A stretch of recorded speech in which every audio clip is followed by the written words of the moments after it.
All right. Well, hello again to all the boys and girls out there in YouTube land watching, and welcome to this special live examination of IPAs. And joining me this fine evening is Michael Kormaroff of New York and Erik Fraunfelter, Thomas Metal 75, who has a YouTube channel, Massachusetts Beer Reviews. If you haven't already, go check him out. Thanks for joining me, guys. Hello, how you doing, John and Erik? Doing good. So I'll let you guys go ahead and show us what beers you brought this evening. Michael, you can start off first. Again, it's my Firestone Walker Luponic number 10, which is a IPA, 5.9%, and I believe, let me check to make sure how many IBUs it is. Erik, tell what you brought as I look this up. Okay, mine is from the Lord Hobo Brewing Company out of Woburn, Massachusetts. They might do some other brewing elsewhere, but Woburn, Massachusetts, which is north of Boston.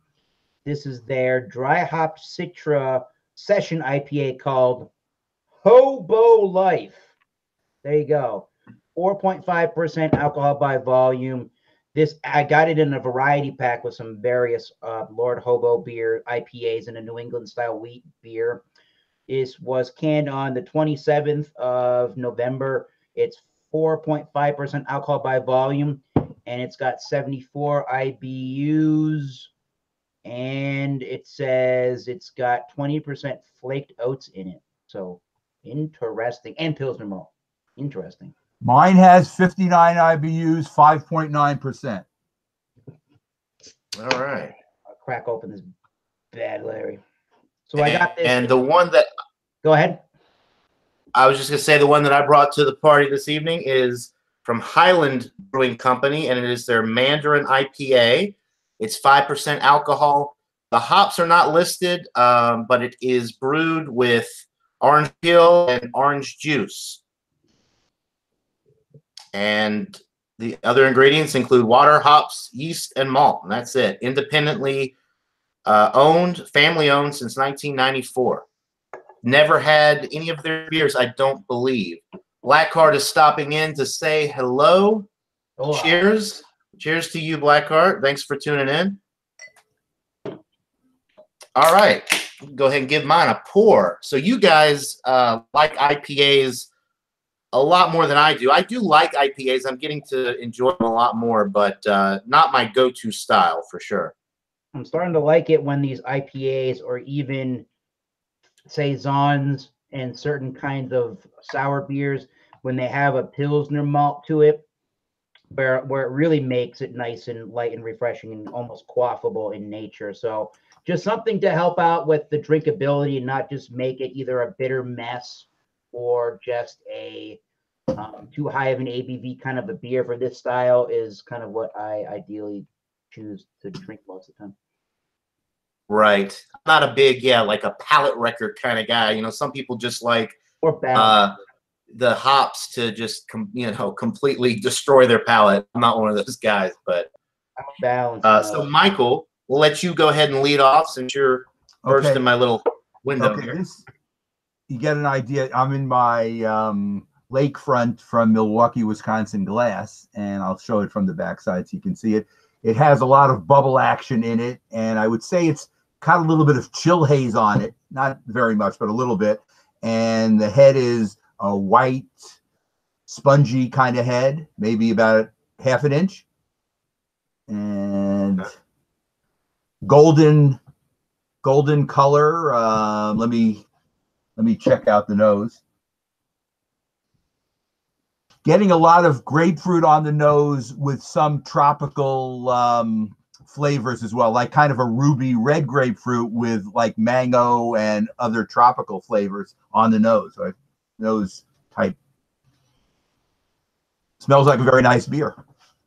Sounds good. So Erik, do you want to describe yours before I take my first hit? Sure. Yeah, I'll try to do the condensation of that. And you're definitely getting tropical haze for days on that. And it's, I guess that's like a very soapy, almost spongy kind of looking head to that. Very white and very sort of sudsy. I don't recall if this glass has any etching, but damn if it didn't, because it's charged for days. I am getting that lactic kind of a milkshakey, almost creamy, velvety complexion to that. Definitely big on the grapefruit and a lot of pineapple in this one too. Light on some of that dank onion garlic. There's definitely a lot of sweet bready malt in there to support all of it. And maybe it's like a mango with that milkshakey kind of thing. They're not calling this a milkshakey anything, but I'm getting that lactic sweet kind of a sensation from it. So definitely smells the part of a New England style IPA session at 4.5.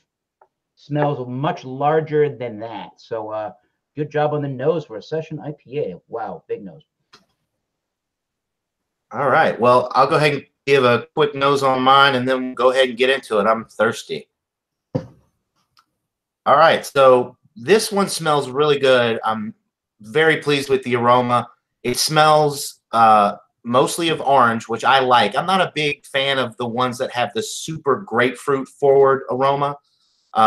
So this one is quite refreshing. You're getting some orange.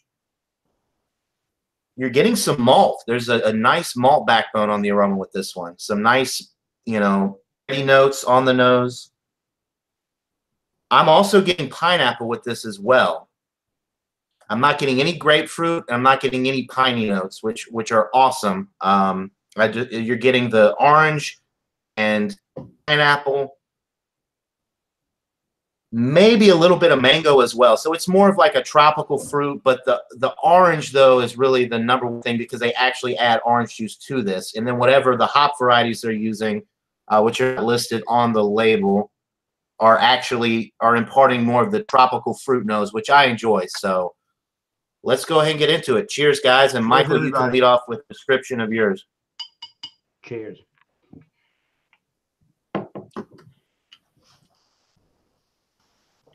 Wow.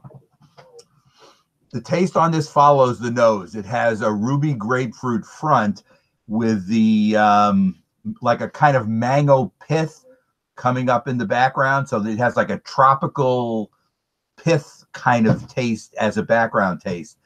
And it's funny, the grapefruit is what's lingering on my tongue.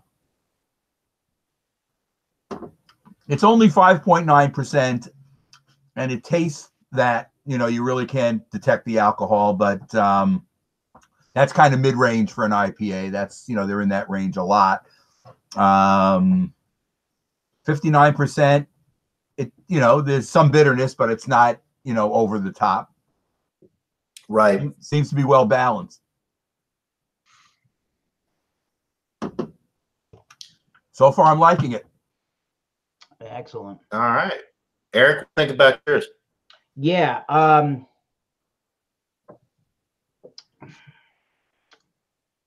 There was definitely in the nose that lactic-y kind of a milkshakey, creamy smoothness to it. That is definitely all kind of pronounced in it. And I'm getting the sweet white bready malt in the background of that. Those are like the first big two things that jump out to me. Again, they're not from the Lord Hobo Brewing Company. They're not trying to paint the picture as that's what you're drinking, but that is kind of what you're drinking. I'm getting a lot of spicy kind of hoppy notes to it as well. Very kind of a yeasty tasting spicy hop in there too. Okay, definitely, like I said, in the nose, grapefruit and a lot of pineapple in there. It is fairly dry. I would say it is a light to medium, towards medium on the mouthfeel. Crisp, clean, ultra refreshing. It's got only, I guess that might be some of the lingering bitterness at the end. It's got a tiny, itty bitty, teeny weeny amount of a chalkiness, if that makes any sense. So it's fairly clean, but it's not the cleanest tasting beer. Definitely once it dries, I'm definitely getting the 74 IBUs. It doesn't show up till it's finished. So you're getting really nice Pilsner malts, and I'm definitely noticing that maybe that lactic creamy kind of a sensation is coming from those flaked oats. So between the flaked oats and the Pilsner malt, really causing for a lot of drinkability and for that to be high. But until you finish it, and that's where you get the 74 IBUs. You almost don't even taste much bitterness again until the end of the beer. So if people can get Lord Hobo Life from Woburn, Massachusetts, Lord Hobo Brewing Company in their area, this is a session IPA that is nothing but that in its hoppy nature. So interesting session IPA for sure. All right. So mine, I guess you could call it's more of a session IPA. It's 5%. That's pretty sessionable. And the appearance of mine, I didn't really go over it, but the lighting's kind of crazy in here. But it's more of a golden appearance than an orange appearance, and it's very filtered. There's nothing floating around in mine, and it doesn't have any haze. And it's really enjoyable. The palate follows the nose. You're getting the orange first and foremost, and then you're getting some pineapple, you're getting some mango, and that's really all I can detect with the fruit qualities from the hops. It is bitter, but it's balanced because it has a nice, bready note in the middle of the sip, a nice bread crust, like a white bread crust note in the middle of the sip. It's really enjoyable. And it's kind of refreshing to be drinking this right now because I've been drinking a lot of Imperial stuff the last few days. A lot of really high alcohol beers. I had the CBS, and then the examination I did earlier with Ron, I had a 13.5% Imperial Brown Ale. So this is very light and refreshing. I'm really enjoying it, and the bitterness is not too much. Like I said, it's very balanced between the hops and the malts. And the IBUs are not listed, but if I had to guess, I would say maybe 50 at the most. But it's pretty fresh. This was canned on November 1st, so a little over a month old, which is not too bad. So I'm really enjoying it. What are you guys thinking of for a rating for your beers? Michael, you can lead off. I'm going to give it a 90, which I guess in my range would be the lower end of an A-. It's very good. I mean, it's not world class, but it's quite good. And I'll also mention it has a dry finish too, which I didn't mention before. Oh, yeah. So I'm giving mine a 90, which is A- on my scale. Very good. Erik, what do you think? I think that I bought this beer at, I don't have the receipt, at like $6.15. So it has not been in the fridge all that long, and it was not in the cooler when I bought it. So it could be a lot colder, but it is still pretty cold, but not super, super cold. I think a little bit cooler. The drinkability will be a little bit higher on this. But as it stands,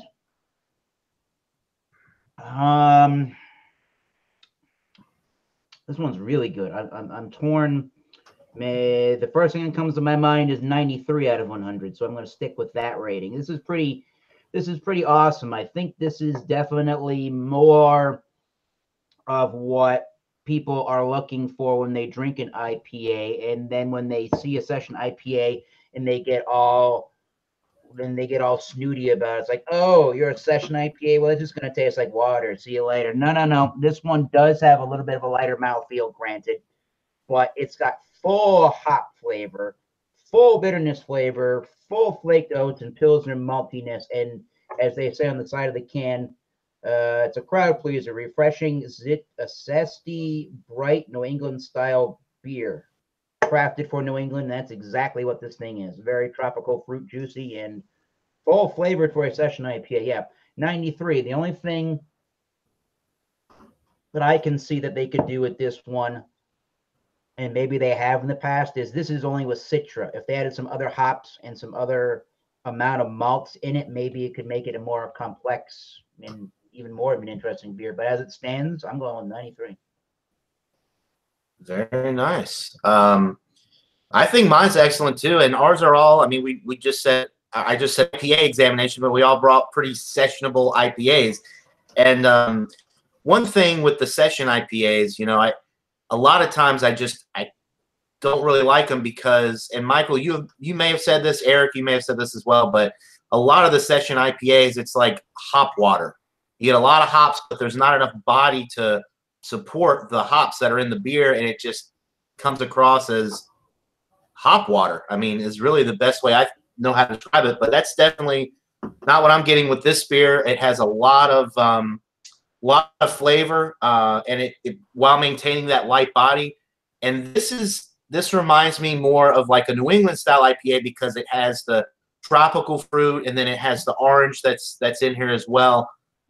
So it's really fruity in the way that I like my IPAs to be fruity. It doesn't have too many heavy piney notes, and a lot of beers that have that really heavy grapefruit note, for me, they're just too heavy and I can't really session them. This one is definitely more sessionable, very enjoyable, and a refreshing change of pace from the stout and the imperials that I've been drinking lately. So I'm thinking an A for mine as well. I'm going to go with a 93 out of 100. It's getting up there towards a pretty solid A. It's very light and refreshing, and I would definitely recommend it. If you guys ever see Highland Brewing Company beers, I don't know how good their distribution is, but they're out of Asheville, North Carolina. I would recommend checking them out. And Aldehydes is tuning in. He says, William Kepley, get your ass in here. Well, I think William was invited, so he may join us again one of these days. We miss you, William, if you're watching. But so anyway, I guess before we wrap this up, we'll talk a little bit about IPAs in general, since this is an IPA examination. But so we'll start with you, Michael. IPAs, I believe, if I'm not mistaken, are one of your favorite styles of beer. Do you have a preference? Like, we're doing the session IPAs now. You've got your West Coast, your New England style. What's your favorite type of IPA? Do you have a personal favorite? Well, of late, it's been more of the New England style, like Erik gets from, I haven't had a Trillium. I've had one from Treehouse and some of the 6 Point stuff. So I do like the New England style, but this is more of the West Coast style that I'm having today. And I like that too. So I guess I'm an all around IPA person. Sounds like both your session ones are really good. I'm in the same, group that you are, that a lot of them do taste like hop water, and there's no foundation where the malt and the hops are united, where, you got really good taste in a lot of the session IPAs. So, but I do drink some as well. And I like most IPAs. I really do. Some of the doubles can be a little bit too malt forward to me. Mm-hmm. And I don't know if that's the way the hops are integrated into them, but there are good doubles too. So it's not like they're all that way, but some can be too malt forward for me. Erik, do you have a preference with IPAs? Yeah, in general, no, I'm not muted. Good. In general, I prefer, as I mentioned with this particular beer here that I got, I generally prefer more just balance these beers, by far more than anything else when it comes to IPA. So I do appreciate like palate wrecking kind of beers, but if they're going to really palate wreck you, and they really need to add a shit ton of malt to back that up, to sort of combat that and give you a different flavor in the beer. So when West Coast IPAs do that, that's what I like, and that's why I like a Hoptimum IPA. I know, crazy, but obviously, as Michael Comroff sort of alluded to there, I'm pretty much New England style IPA fans, because I do appreciate the fact that they try to showcase other things going on in your beer than just bitterness. However, certain ones of these, what they call milkshake or smoothie IPAs, where they will either introduce lactose or lactic sugars or whatever it is, or do things with fruit that make it taste like a smoothie or milkshake. I'm not really the biggest fan of those, because they can kind of bring a different dimension of a sugariness that maybe isn't always desirable to me. I kind of like it when they use the flaked oats and a Pilsner malt and still make it really easy to drink, even at a higher ABV. Sometimes you can really get a surprisingly good drinkability. So New England style, number one, but in general, I love balance between everything in a IPA. I think I'm kind of more, of the New England style. I'm just kind of getting some of those types of beers here. I like the tropical fruit notes over the grapefruit and then the piney stuff. The one exception for me is Lagunitas. Their piney stuff, their West Coast style stuff is very pungent, very strong, but they always, it seems like I always get a fresh beer from them. The IBUs are anywhere from like 80 to even the Hop Stupid, 102 IBUs. I really enjoyed that one, but they have a very good way of they balance their beers so well. So even the ones that have the IBUs that are really up there, there's a nice malt backbone to balance it out. So Lagunitas is the exception for me, but overall, I think I'm kind of with you guys, more of the New England style stuff. I don't really think I've ever had a milkshake IPA, like one with the lactose in it. I don't think. And I know a lot of them are brewing with the oats in there, the flaked oats, to give it a little bit more thickness, I guess. And also flavor. I'm sure it adds flavor to it, but haven't really had too many along those lines. You guys get a lot more of that style up in your area, in the Boston, New York. For whatever reason, that style is just really exploding up in that area. So hopefully I'll get more of those type of IPAs down here in Georgia within the next few years. I don't think get a lot of those. It's take a lot of that style at Six Point, but they have all those smoothie varieties? Isn't that right, Michael?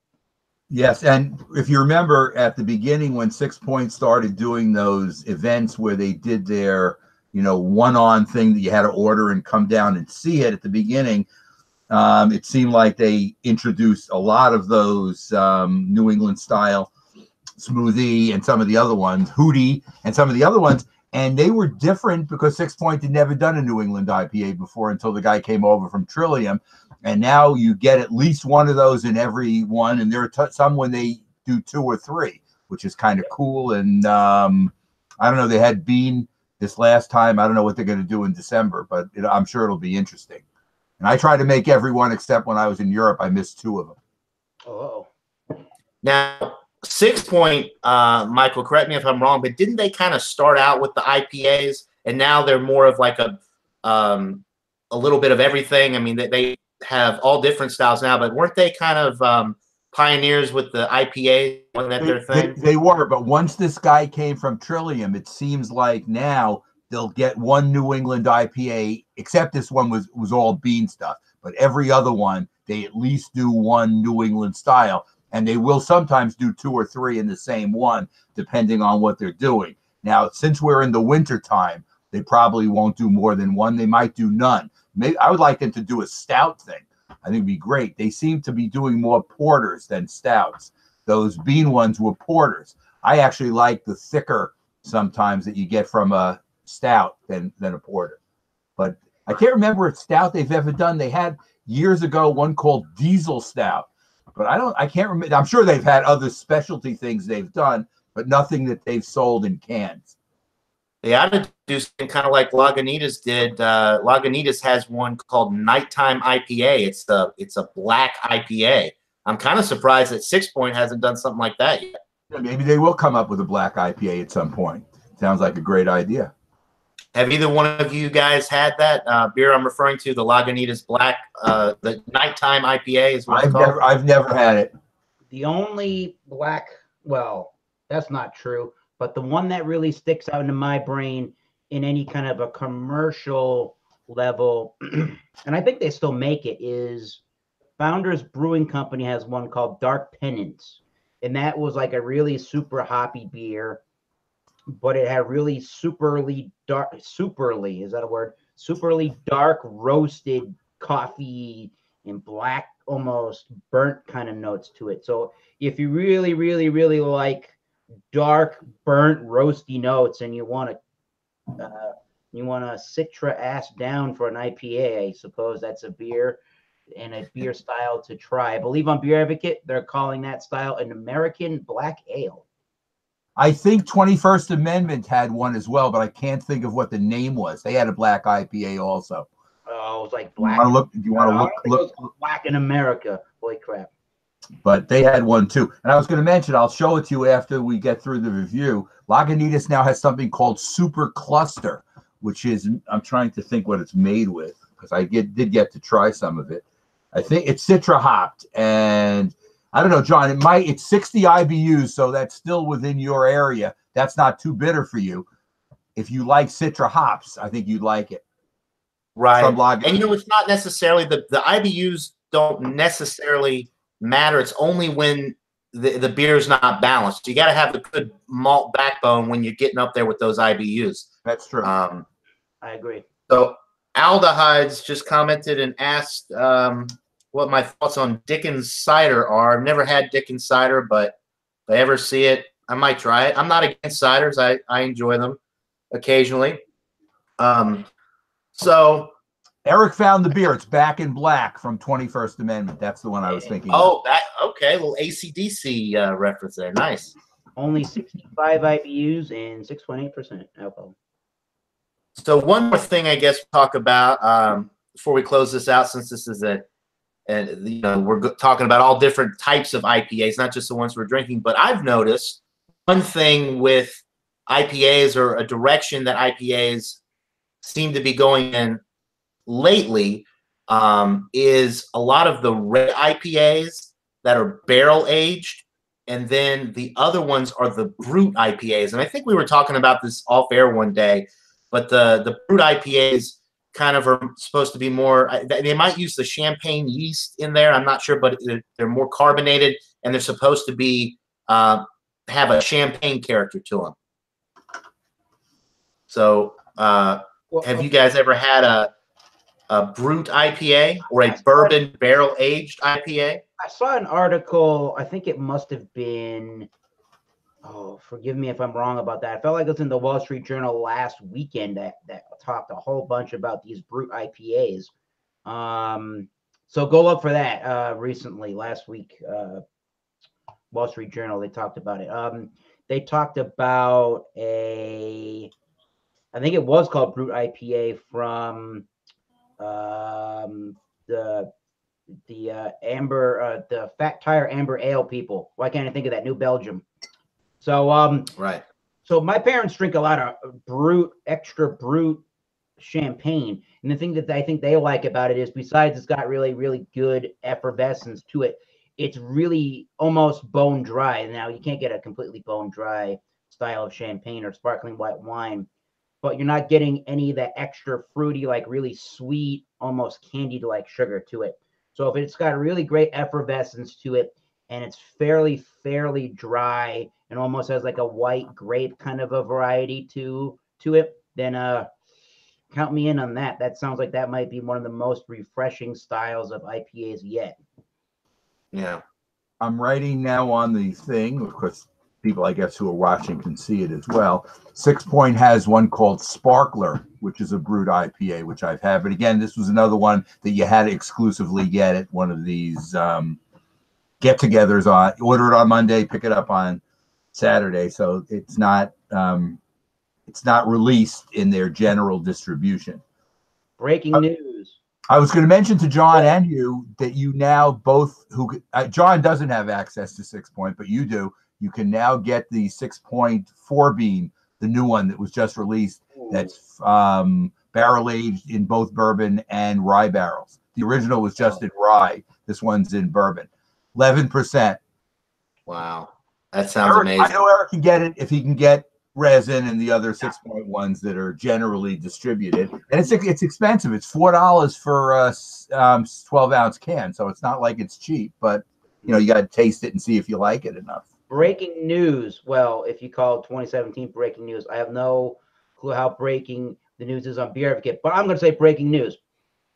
American Brute IPA is a actual style of beer on Beer Advocate. Wow. A Brute IPA first appeared in California late 2017 and is notable for effervescence and extreme dryness. The mash is often some combination of Pilsner malt, wheat, corn, and/or rice. The addition of some kind of crazy enzymes reduces the final gravity further. Bitterness is also kept to a minimum. Fruit-forward flavors and aromas are achieved by late hopping, dry hopping, and use of neutral ale yeast strains, and obviously the mouthfeel and effervescence of champagne. So if all of that sounds good, which I think it kind of does, if we're looking for even greater drinkability, maybe Session IPA ain't doing it. Maybe you should go and try a Brut IPA according to that description. Maybe that would be a Session one of choice. They only say, I mean, they say between 6 and 7.5, but maybe it'll drink more on the sessionable side. With caution. All right. Craft Beer Pours is tuning in. Cheers, Brandon and Trish. I think they've actually got a live stream going on over on their channel. Have to stop in there when we get done here. Check it out.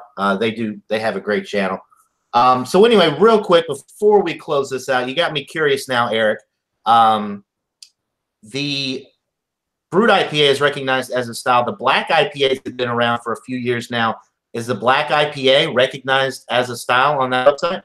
On Beer Advocate, if I'm not mistaken, let me confirm that. They've sort of changed up things here and there. The last I checked, they were calling that an American black ale. I don't know if they still are. But that's what they used to call that thing. And I think that's what they call it, black IPA in the beer judging certification program guidelines. So yeah, definitely when you go on to like the beer judging certification guidelines, and American black ale is what they call it on Beer Advocates under their dark ales, their American dark ales category. So if you go on to the beer judging certification program guidelines, whether you find it from 2015 or you find the 2008 version, you'll find classic styles, and there'll be so many. It's like music. It's like music. It's in genres of music. There's so many different subcategories that keep getting added every year. It's just finding which subcategory these beers fit under, or what traditional beer style that these things fit under, for you to go and look them up and to see what they're all about. Yeah. Right. And that's a good way to, we'll close it out here and go off air. But for anybody out there that's interested in IPAs, and you might not like, you might try one, you might not like it. I'm not a huge IPA guy. There are so many different subcategories, variants within the IPA style. You've got your single, your double, your triple. You've got the dark IPAs. You've got the barrel-aged IPAs. You've got the brut IPAs. You've got the red IPAs. I could just go on and on and on. And IPAs are probably the most diverse style of beer as far as, the difference. You could go from one extreme to the other. So to me, it's a fascinating style, and I like the direction that they're heading in with the IPAs. They keep expanding the category, trying new things, the milkshake IPAs, the New England IPAs. I mean, it's really exciting stuff. So I guess, let's see. Craft Beer Pour says Trish does not. Myself. Oh, okay. So he's live over on his channel. So anybody that's watching, when we go off air, everybody go check that out. John, any Bart Robinson sightings? No Bart Robinson this evening.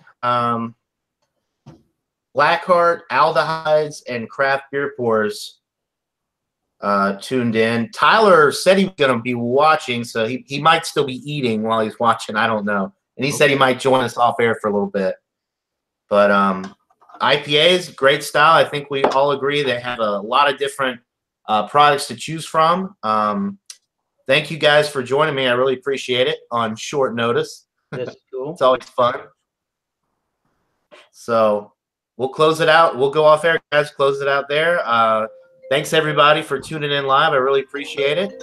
That'll do it. Until next time, everybody. Cheers.